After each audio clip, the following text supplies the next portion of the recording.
sommes avec Caroline Faure, qui est la présidente de CIPAD. Bonjour Caroline. Bonjour Frédéric, Je pourrais enchantée. vous présenter, puis présenter CIPAD.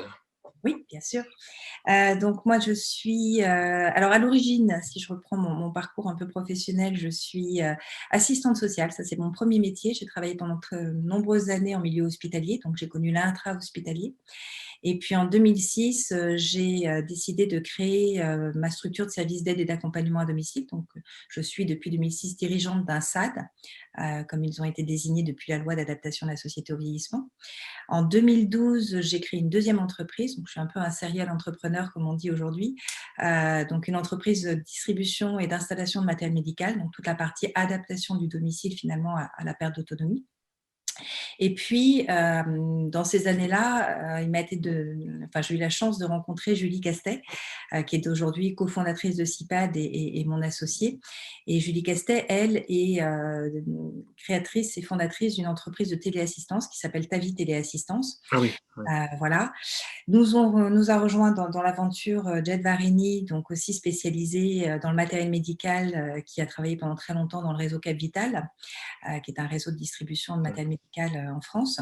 Et à nous trois, on a croisé un peu nos visions et nos constats sur le domicile. On est arrivé à la conclusion toute simple qu'on avait absolument tout ce qu'il fallait en termes de métier et en termes de compétences en France, mais que la seule brique finalement qui nous manquait pour arriver à travailler en synergie les uns avec les autres et en bonne coordination, c'était l'outil numérique, l'outil de partage d'informations. Voilà comment a été créé CIPAD en 2015, avec derrière 4 ans et demi de R&D, puisque ça a été un très long travail à la fois juridique et puis technique, puisqu'on a développé une application, pour arriver aujourd'hui à un produit, alors je dirais pas fini, parce que dans le numérique, rien n'est jamais fini. On a toujours des développements, des fonctionnalités nouvelles qui arrivent, mais un produit en tout cas qui est commercialisé et qui rencontre un franc succès actuellement un peu partout sur les territoires français. Donc c'est ce qu'on appelle le carnet de liaison autonomie. Alors exactement, CIPAD. Alors en fait, CIPAD, c'est plus que le carnet de liaison autonomie. Le carnet de liaison autonomie, c'est une grosse brique de l'applicatif. En fait, CIPAD, c'est à la fois, c'est d'abord une plateforme en ligne qui s'appelle CIPAD Connect, qui permet de développer un certain nombre de fonctionnalités et d'outils pour les professionnels du maintien à domicile.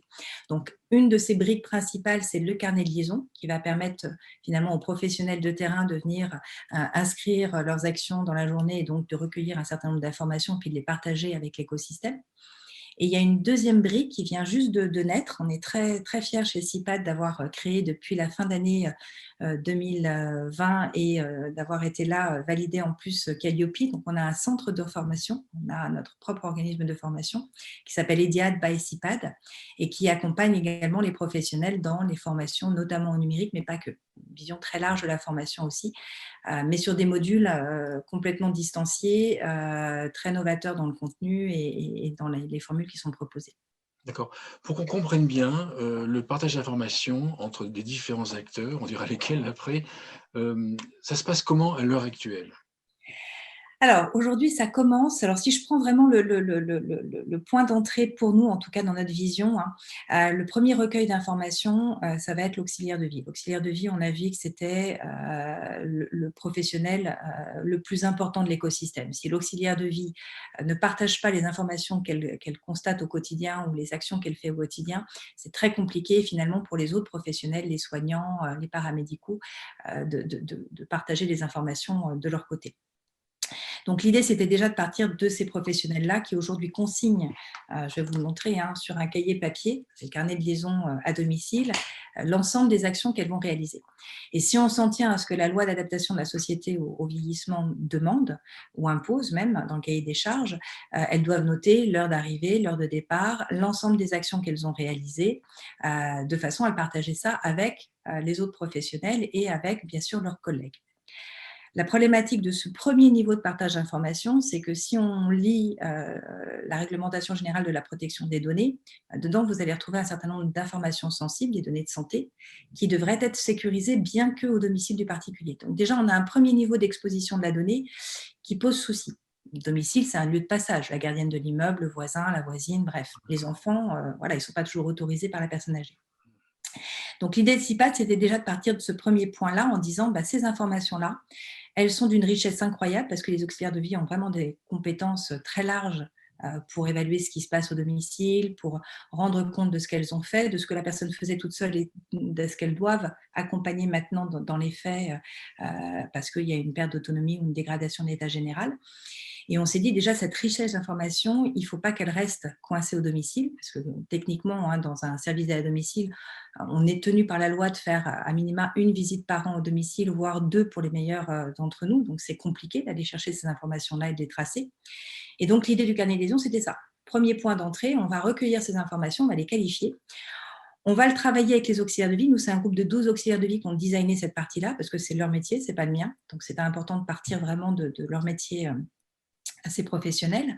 Et à partir de ce premier recueil d'informations, on va pouvoir venir récupérer d'autres informations. Par exemple, on a développé sur CIPAD une brique suivi d'état général de la personne qui va nous permettre, avec une petite météo, de savoir comment elle va sur un certain nombre d'indicateurs aujourd'hui. Est-ce qu'on a une dégradation de son état général? Est-ce qu'elle a une perte d'appétit, une perte de poids? Enfin, voilà. Ça nous donne des informations supplémentaires. Et ces informations-là, on va commencer à pouvoir les partager avec l'écosystème qui accompagne la personne.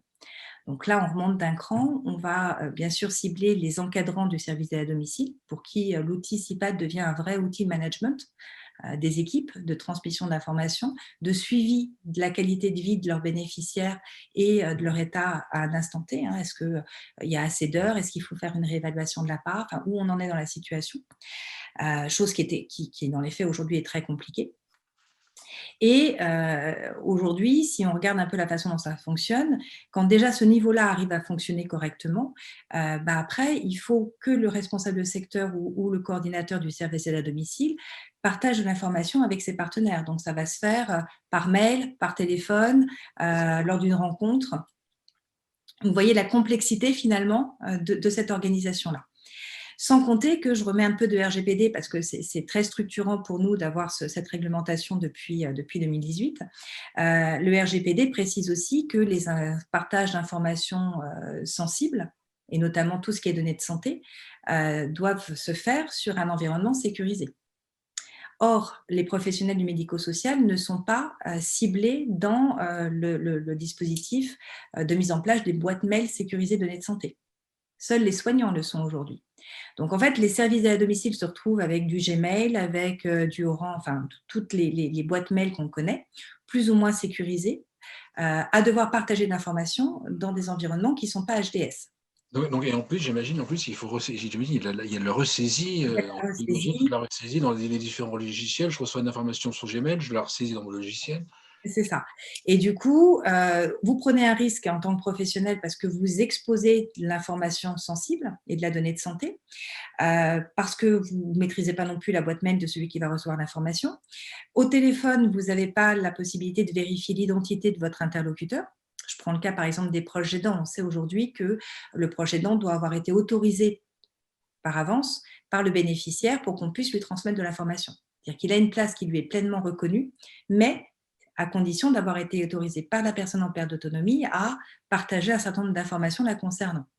Donc, quand vous êtes un responsable de secteur d'un service d'aide à domicile, que vous avez un proche aidant qui vous appelle pour vous demander comment va sa maman ou son père, eh ben, il faudrait légitimement que je puisse lui demander envoyez-moi votre pièce d'identité, que je vérifie. Enfin, vous voyez un peu la difficulté de la chose. Donc, à chaque fois, le professionnel prend un risque parce que pour autant, c'est difficile de dire à un enfant je ne peux pas vous répondre. Il va falloir qu'on se voit. Puis le proche aidant, il est à 300 km, donc comment on fait pour se voir? Puis on est confiné. Donc, bref, tout ça devient assez complexe et assez ingérable. Et donc, le respect de la réglementation est difficile à tenir pour les professionnels. C'est chronophage, la coordination n'est pas financée et en plus, je le fais dans un environnement qui n'est pas sécurisé et qui m'expose en tant que professionnel. Et d'où l'importance du coup de commencer à penser aussi avec des outils de communication où on va pouvoir à la fois compartimenter l'information, on va pouvoir savoir si je suis légitime en tant qu'utilisateur à la partager avec tel autre professionnel. Est-ce qu'il est bien dans le cadre d'un partage de données sensées ou est-ce que je m'en tiens à de la donnée administrative et tout ça en étant tracé et en pouvant démontrer à tout moment sur un contrôle, par exemple, que j'ai fait les choses en bonne et due forme, à bonne date, et voilà, et que je suis avec prévention mes bénéficiaires pour faire en sorte que on limite les hospitalisations et que les gens puissent réellement rester chez eux le plus longtemps possible. D'accord. Donc, il y a un réel besoin qui est poussé par la législation, qui est de mon point de vue tout à fait justifié parce que clairement, on est sur de la donnée extrêmement sensible. Et du coup, il faut que les professionnels commencent à réfléchir aussi sur leur méthode aujourd'hui de partage d'informations, leurs organisations en termes de coopération ou de coordination, et qu'ils envisagent des solutions comme CIPAD comme étant potentiellement des clés de sécurisation pour eux et puis de confort de travail. C'est-à-dire que là, pour le coup, vous gagnez du temps, comme vous le disiez. Tout se retrouve, parce que finalement, le carnet de liaison, c'est un peu comme un carnet de soins. C'est-à-dire que vous avez l'ensemble des informations de suivi de votre bénéficiaire ou de votre patient au même endroit, tracé, avec qui a fait quoi à quel moment. D'accord. Donc c'est-à-dire qu'en fait, les différents acteurs qui interviennent auprès des personnes âgées seront toutes, à terme, seront connectés ou sont connectés à un même logiciel, donc SIPA dans votre cas, et de façon à ce que tout soit coordonné. Donc, mais il faut quand même que l'ensemble des acteurs soient connectés. Est-ce qu'on peut lister, qu'on comprenne bien, lister quel type d'acteurs entoure la personne âgée et qui plus tard seront sur votre système? Ouais. Alors en fait, on a pour bien expliquer notre fonctionnement et notre modèle, hein, il faut considérer que finalement sur CIPAD, on a plusieurs niveaux. On va avoir un premier niveau d'intégration où nous, on a déterminé un point d'entrée, parce que la coordination, ça doit commencer par quelque part. Il faut qu'il y ait un pilote dans l'avion, hein, même si je fais juste une petite parenthèse pour bien faire la distinction entre coordination et coopération. Parce que la coordination, souvent, et on l'a vu à travers les époques, hein, le législateur a essayé de coordonner l'ensemble du champ depuis maintenant pas mal de décennies avec des changements de posture, mais elle nous pose souci, nous, dans le sens où la coordination, finalement, elle suppose un coordinateur. Donc, quelqu'un qui vient en supervision des autres.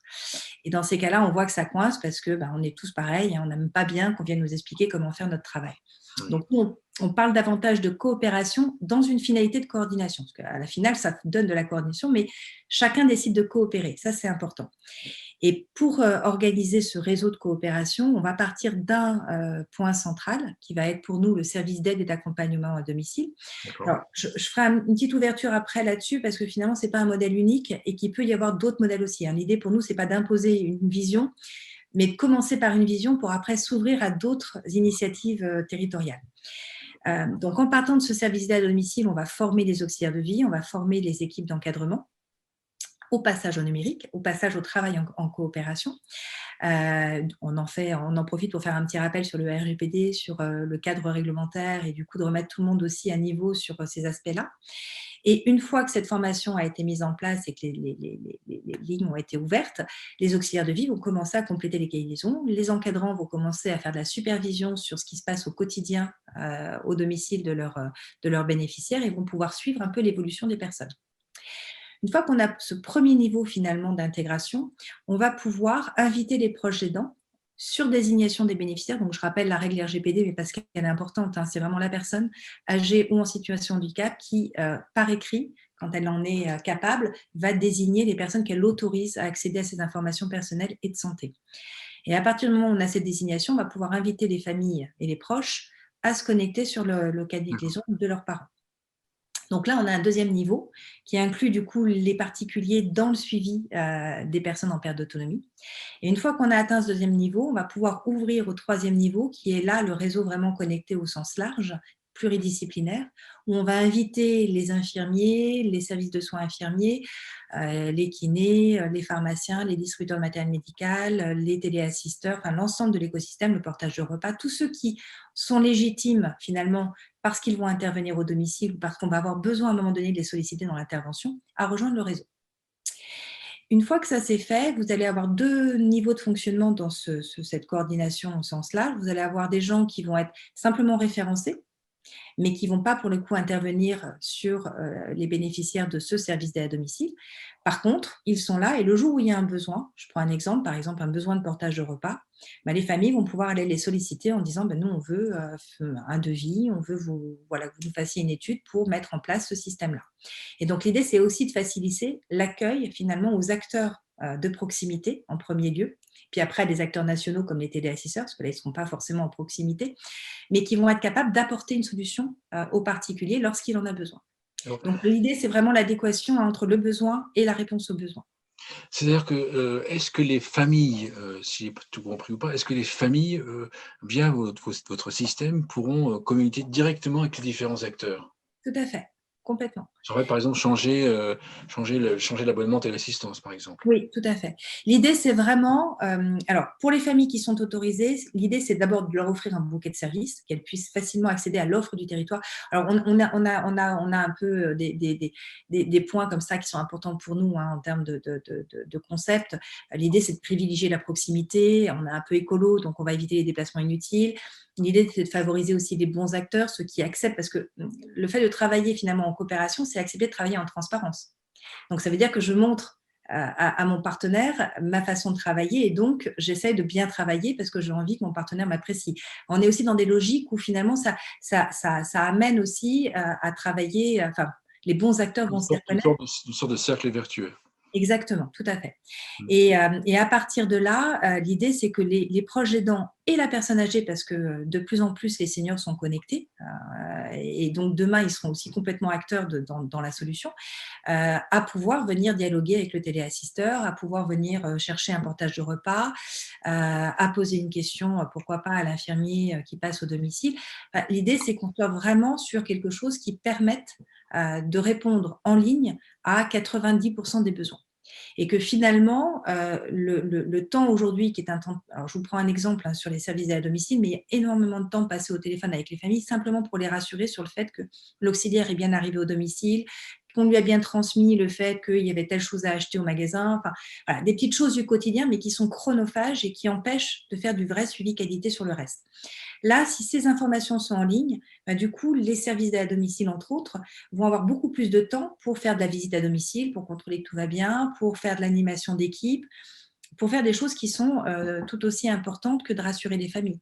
Donc l'idée, c'est d'apporter un premier niveau finalement de réassurance, un premier niveau d'information pour que derrière, les rencontres, l'idée, c'est pas que le numérique remplace les rencontres réelles, hein, ou les appels téléphoniques, mais que ça se fasse finalement sur d'autres problématiques que celles du quotidien et qui n'ont pas forcément besoin qu'on ait un échange direct.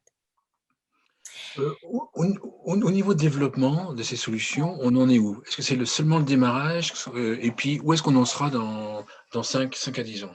Alors, c'est loin d'être seulement le démarrage. C'est-à-dire que, en fait, nous, on avait pas mal d'avance finalement dans notre vision et dans notre modèle, puisqu'en 2015, quand on a commencé à travailler sur CIPAD, beaucoup nous disaient bah, c'est impossible, on n'y arrivera jamais, et puis c'est pas le bon modèle, et puis c'est les SPACAD qui vont solutionner tout ça. Et puis voilà, on commençait aussi à imaginer les EHPAD hors les murs, donc on voit toutes ces solutions finalement complémentaires qui sont tout à fait pertinentes, hein, et qui vont aussi avoir besoin de solutions de coordination. Donc, c'est pour ça que je vous disais qu'on a un modèle, mais qu'on ouvre aussi à d'autres modèles aujourd'hui.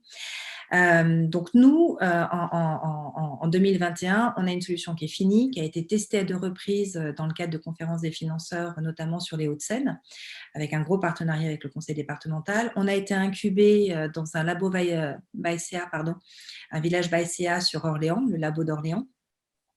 On a fait une levée de fonds, donc ça nous a permis d'aller beaucoup plus loin dans le développement de nos solutions. On a créé un pôle R&D accompagné par la BPI, donc on fait de la recherche aujourd'hui avec 2 laboratoires de data science et d'éthique en santé. Et aujourd'hui, on a une solution qui est livrée, délivrée, qui équipe. On déploie partout en France. On a des points sur la région PACA, en Aquitaine, en Vendée, en Centre-Val de Loire, en Île-de-France. Donc, on égrène nos réseaux sur un applicatif qui répond déjà à 90% des besoins du secteur. Après, ce n'est pas fini, on continue à développer, on continue à aller plus loin. On envisage aujourd'hui des interfaçages avec des partenaires. Pour n'en citer un, on a plus qu'en discussion d'ailleurs avec un opérateur qui s'appelle Télégraphie, qui fait de l'actimétrie. Donc l'idée, c'est vraiment de commencer aussi, nous, à nous ouvrir à des solutions connexes et complémentaires pour apporter encore plus de valeur. D'accord. Donc c'est-à-dire en fait, oui, c'est-à-dire en fait permettre à d'autres partenaires, d'autres logiciels, d'autres systèmes d'être, connectés, interopérables avec votre système. Ouais. Oui, et puis en même temps d'envisager, parce que là, on a un modèle qui est complètement abouti, hein, sur la coordination portée par le service d'aide à domicile. Mais après, on est en train aussi, nous, d'ouvrir et de déployer des développements pour être capable de répondre à des besoins des pas dans les murs, on parle beaucoup en ce moment de care management. Voilà, on a de nouveaux métiers qui arrivent avec de nouvelles postures de tout un tas d'acteurs.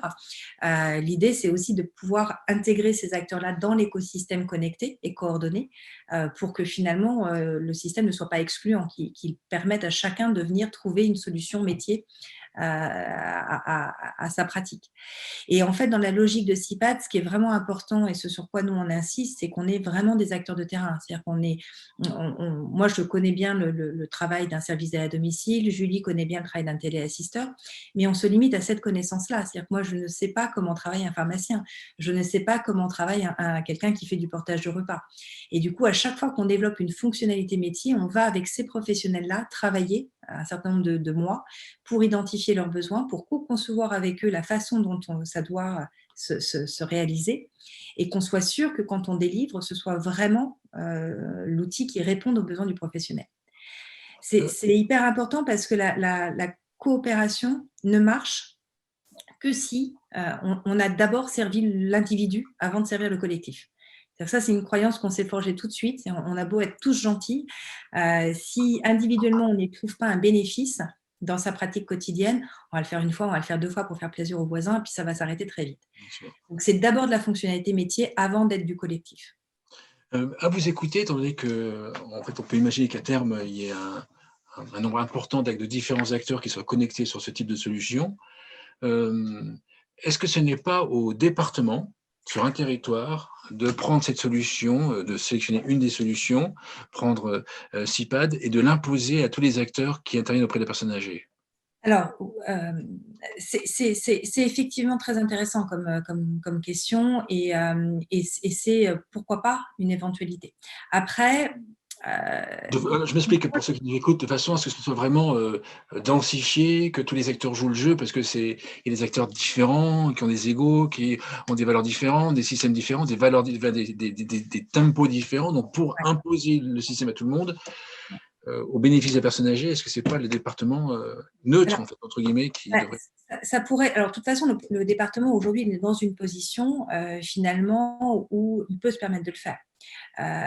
Et c'est lui qui donne les autorisations. Si on se place du côté des services à domicile, hein, il donne l'autorisation, il vient contrôler le respect du cahier des charges, il vient éventuellement retirer ou suspendre l'autorisation s'il y a un problème, et il est également le financeur au travers, entre autres, de l'APA, mais pas que, puisqu'il y a la partie PCH également.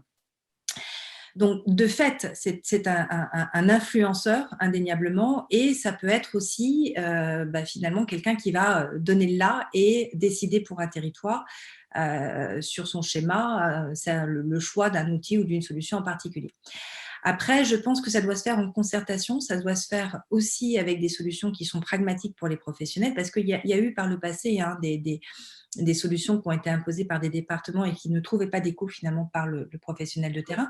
Donc, je pense que c'est bien. Et nous, quand on aborde un département, on l'aborde d'abord parce qu'on a équipé des structures sur le territoire et que les structures vont être capables d'être témoins finalement de ce que cela reporte, des points positifs, éventuellement des points négatifs de l'applicatif, des améliorations qu'on peut lui apporter. Mais l'idée, c'est qu'il y ait déjà la preuve par l'utilisateur final.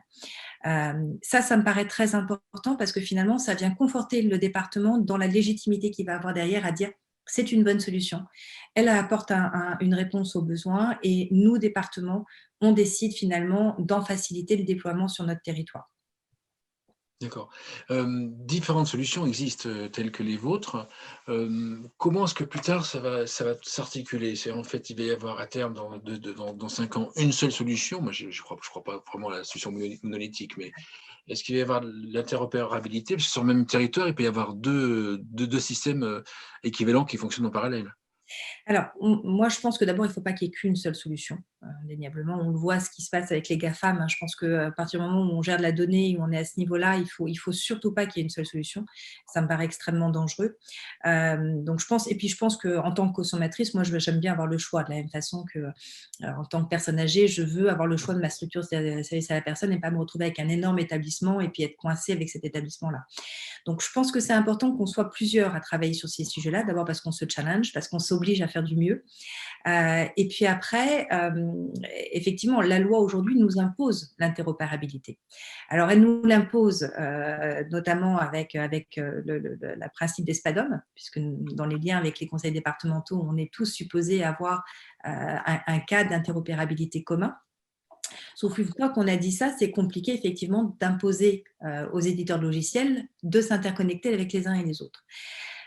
Pour autant, nous, on considère que les structures qui font des outils de coordination en ligne aujourd'hui ne survivront que si elles s'interconnectent avec les concurrents qu'elles auront demain. Pourquoi ? Parce que tout simplement, il faudra que qui que je sois sur un territoire, un infirmier, un kiné, une auxiliaire de vie, et je pense aussi aux auxiliaires de vie hors SAD, hein, on a beaucoup d'emplois directs en France et on a aussi beaucoup de services en mode mandataire, mais il faudra finalement que je puisse partager les informations de l'ensemble de mes bénéficiaires ou de mes patients, quelle que soit la solution de coordination qui est utilisée par leur service d'aide à domicile ou par le point d'entrée qui aura été désigné. Donc, on est obligé d'aller vers ces logiques-là et je pense que survivront ceux qui auront intégré ça dans leur logique de déploiement. Ça me paraît un point éthique fondamental pour aller plus loin et pour effectivement envisager demain qu'on ait des carnets de liaison ou des carnets de soins qui puissent vous permettre d'avoir le choix en tant que patient ou bénéficiaire de la façon dont votre suivi va se faire en ligne. Si je suis un acteur qui intervient localement auprès des personnes âgées, par exemple un téléassisteur local par exemple, et que je suis intéressé par votre solution, mais qu'il faut que en mouvement, j'amène des camarades en fait, pour qu'il y ait quand même différents acteurs autour de la solution qui fonctionne. Comment est-ce que je dois m'y prendre ? En fait, je dois déjà je viens vous voir et je dis voilà, pouvez-vous m'aider à convaincre d'autres camarades complémentaires à se mettre sur la solution, ou est-ce que vous allez m'aider, moi, à déjà faire un mini-cercle d'acteurs, partenaires sur le territoire qui sont intéressés par cette solution ? Alors en fait, moi j'ai envie de vous dire que pour l'instant on prend plutôt le chemin inverse. Nous. On est plutôt dans le modèle, dans un modèle un peu différent puisque on s'est fixé pour priorité d'équiper d'abord les services d'aide à domicile et de partir des partenaires des services d'aide à domicile. Pourquoi ? Parce que souvent ils ont déjà leurs habitudes de travail, ils ont déjà signé des conventions de partenariat avec un téléassisteur ou deux, ils ont souvent un partenaire ou deux de portage de repas, ils ont une pharmacie de proximité qui va s'occuper du matériel médical. Donc, l'idée, ce n'est pas de contrarier ce qui fonctionne déjà. On est sur des relations, en général, assez fortes sur les territoires. Donc, nous, on s'est dit, puisqu'on a aujourd'hui une première porte d'entrée qui est le service d'aide à domicile et qu'on commence à avoir l'EHPAD hors les murs comme deuxième porte d'entrée, il faut impérativement qu'on parte de leur réseau. Ce qui ne nous empêche pas d'avoir, nous, des accords nationaux. C'est-à-dire qu'on a signé avec des opérateurs comme Domévie, on a signé avec des opérateurs de téléassistance nationaux, je pense Senior Adom, Tavi Téléassistance, entre autres.